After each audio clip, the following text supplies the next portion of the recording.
Let's discuss this with Silvana Amaya in Santa Marta, Colombia. She's a senior analyst with specialist risk consultancy firm Control Risk. Thanks for joining us on TRT World.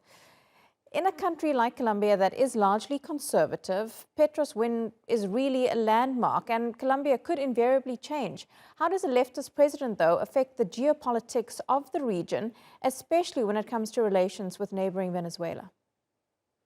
Yes, thank you for having me. And this is correct. This is very historical. We have the first left president in the country since the country is a republic. So this is quite important.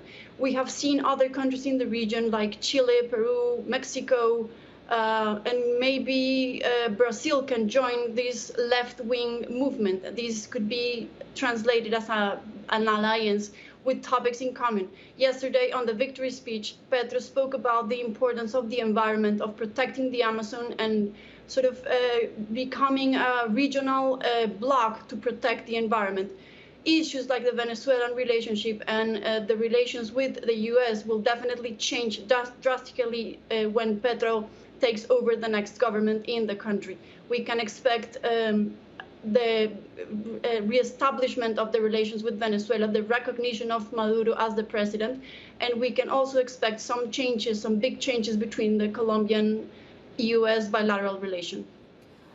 Well, what are some of those changes that we can expect? Because Petro has been quite critical of Washington's moves in the country, especially the so-called war on drugs. Yes, that is something that has sort of become part of the main debate about how he will handle and manage the security environment in the country.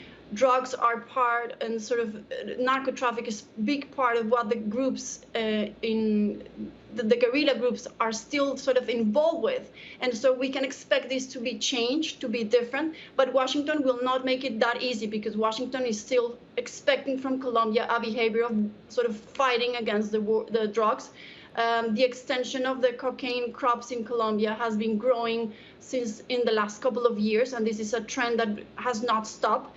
And we will see, and we are waiting to see what the key messages from Petro are, exactly how he will manage, if he will regularize the drug consumption in Colombia, the drug production in Colombia, and how exactly he portrays to do this. But we will still have some pressure from Washington, expecting not to make it that easy, because this is a problem that not only affects Colombia as a country, but the world. Well, Petro also wants to change Colombia's economic system. He's looking to stop new oil exploration. How will international investors be looking at that, given that oil is Colombia's main export? Yes, this is one of the highest risks that Control Risk has identified, the message that he has been sending not only to oil productions, but also to open pit mining. He has expressed the intention of sort of stopping all the exploration in those industries. And this is something that could affect the economy of the country, because this is an economy based on extractive industries.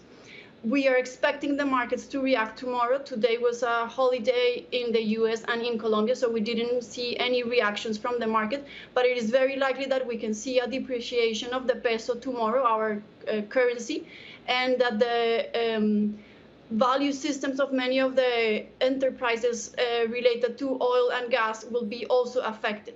And another important topic is that it could compromise our energy independence, because Colombia does not have gas, or it only has gas produced in the country until 2025. But if the explorations are stopped, then we will not exactly know how we can guarantee having gas coming from our own country, and we will have to start importing gas.